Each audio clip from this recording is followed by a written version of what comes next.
Okay, so I decided to go a different route and make 2 swing outs. So I got another spindle kit. Took about a week to get here, get out of the sunlight. So welded that on there. So now I got to sandblasted it. It's got a little rusty while I was waiting for the parts, and I've been so butt slow on this project. I just today welded up the end caps here. Not gonna focus on that. It's just not gonna focus on. There it is. Anyway, I'm gonna clean these up real quick, and then I'm gonna paint it so it doesn't rust anymore. Yeah, that's a good idea. So that's that. Pretty much it's all nice and clean. I mean, there's a little bit of rust in there still, but I'm using Rust-Oleum primer to paint it with, so it won't matter. Got a sandblaster for $54, which is hilarious because it's a Harbor Freight and they're selling theirs for $109, so he priced it exactly half. He should have charged $54.50, but anyway, that's that. It works fairly decent. I broke the tip off. I need to buy a new tip. And I'm using regular clay sand, which I know I'm in the county though. So got a respirator, got a fan. The fan blows, and the respirator saves. So that's where I'm at here. Yeah, I do have the other swing out welded. Let's see. There's that. Hey, Doritos jacked. They really weren't that good. Expensive money. It's a waste of money. So that's welded. That's going on it. Hopefully this time I can weld that to that without bending that. Maybe I should do that next. No, I'm going to paint next. I think that's going to be tomorrow. Well, we'll see. We'll see. But that's just my update here. Bought a new drill. $40. It's nice. I like it. Milwaukee. My other DeWalt stopped working on me. Thought about getting it fixed, but $40. I don't, however, not very fond of this keyless chuck. It gets a good grip on most stuff, but so far I've had it slip a few times, and you just really can't get it much tighter than the last couple of clicks there.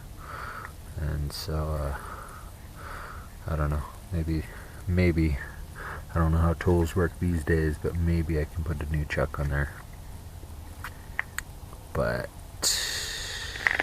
I really wish I had my old Milwaukee. It was my dad's drill, but someone stole it. Anyhow, so got a free bandsaw, Milwaukee. Guy I bought the sandblaster for. Brown gave me it. It's the switch was broken, so that's a new project. Switch was broken and the brushes were completely worn down. I mean, this thing had been used heavily. This piece, it's a custom little blade bumper. It's all welded and handcrafted, and doesn't have tires. Guy that I bought it from actually gave me some bandsaw blades, and these are his too. But I don't think he said he never even tried it, but I think he did try it, and I don't think he realized what. So this has rubber tire, it's called, that goes on each one of these, and those are non-existent. So these blades don't even hold up. They don't do anything. So just looking into this on the internet, and I ran across YouTube, of course, And what they do is they actually mount this. Whoa, don't drop the camera phone. So they use these two bolts here, and this one I already started to pull it out a little bit. But they mount this to a table with a friggin' slit in it. So I'm gonna do that because I don't really like hand tools that much, and I'd much prefer to have a bandsaw that I can get straight cuts with rather than just breaking bands. So I ordered new brushes for this and some tires, and they don't sell the original switch anymore. They sell a replacement, you know, dealy dad. It's a whole kit, and that's like $60. So I'm gonna just I have the handle right here. I'm not even sure if I'm gonna reinstall this back on here because it really doesn't need a handle the way I'm gonna be using it. I'm probably just gonna mount this back in here, make a little metal plate to cover that, and then I was looking at Harbor Freight has a variable speed control. It's like a dial with a paddle switch. So it's got a dial, you can turn up the power as much as you need it or turn it down, and then it's also got the paddle to where you can turn it to maximum speed right away. That'll work perfectly for tables. There's another thing they did on here. I guess the original T handle was broke, so they made this one, which I thought was pretty cool. It's actually stainless steel. It's nice. Nice. Okay. I think it's stainless steel. It looks stainless. Maybe not. Don't know. But yeah, this is going to be badass. I'm going to be able to do some cool things with this. Like that. He also gave me this. Called it a kamikaze saw. It's a chop saw. He broke the base off of. And he was like, yeah, you can just use it holding the hands, so you just make sure you don't friggin' screw up. And I was like, yeah, that's really scary. So I found these in my hoard, and this hole here is exactly the right size to go on here.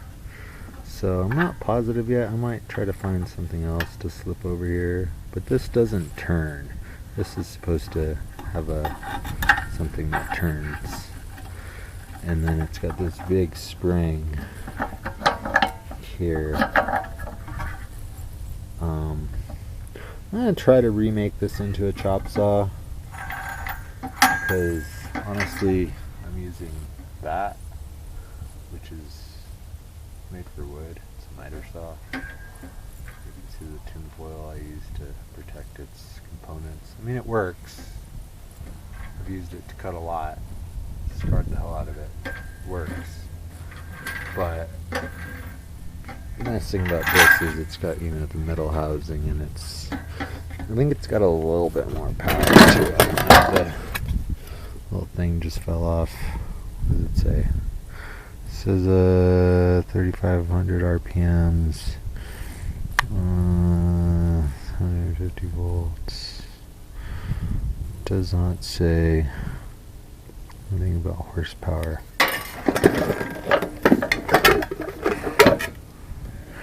Yeah, it's greasy. It's a greasy job, and it was already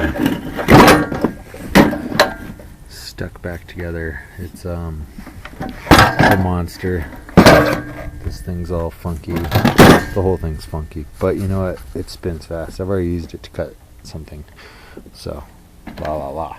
He gave me that for free. So for $54, I actually gave him $55 because I didn't have change. But $55, I got that, this, and the sandblaster.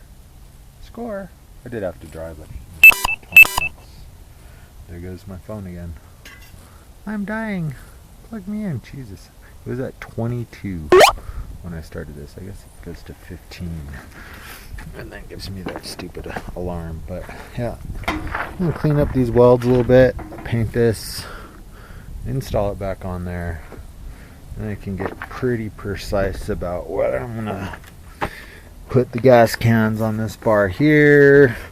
I'm also gonna figure out, I got a line cut here about where center is on the back of the vehicle here.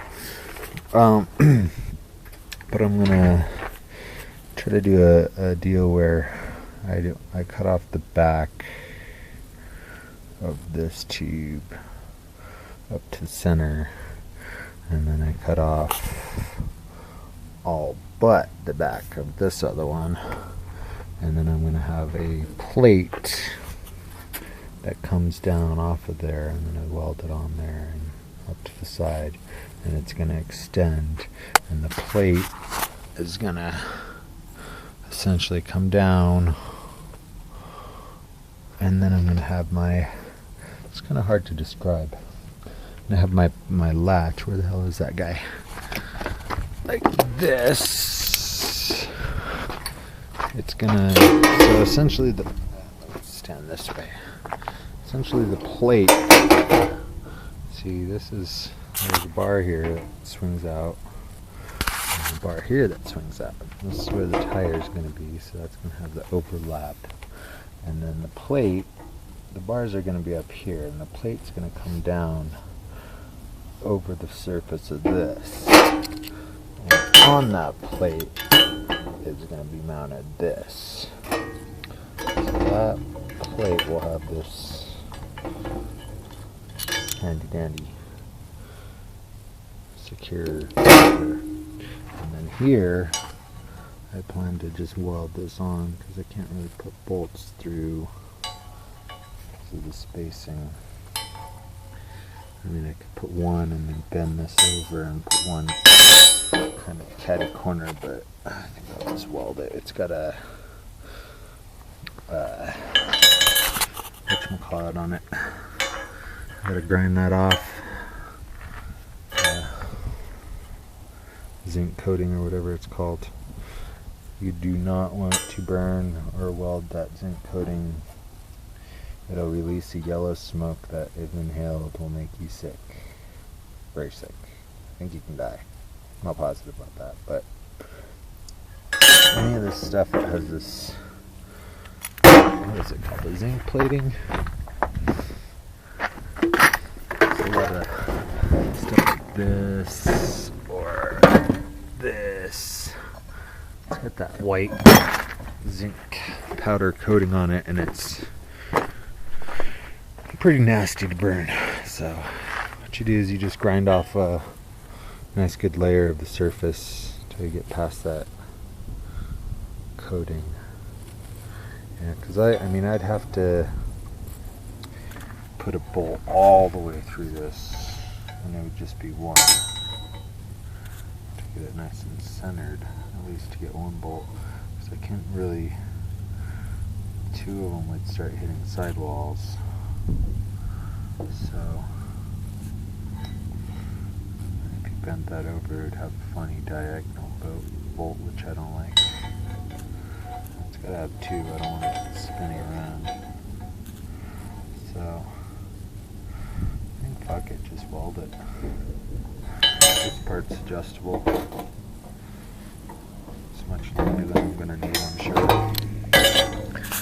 Goes down. This will be up about, yay. So that has plenty of room. I mean, it's still hitting the bottom there. There's adjusting screws there. Excuse me. So yeah, I think that's gonna look good right there. Loud. That was really, really loud. Yeah, got plenty of room to play with. Probably tighten these down, cut off the ends, round them down a little bit, make it look nice. Make it nice. These actually have this rubber, whatchamacallit, security, safety bolts. Can't you focus? Focus on my bolt. So yeah, onward. I'm gonna go ahead and, like I said, clean this up, paint it. Onward. put my music back on.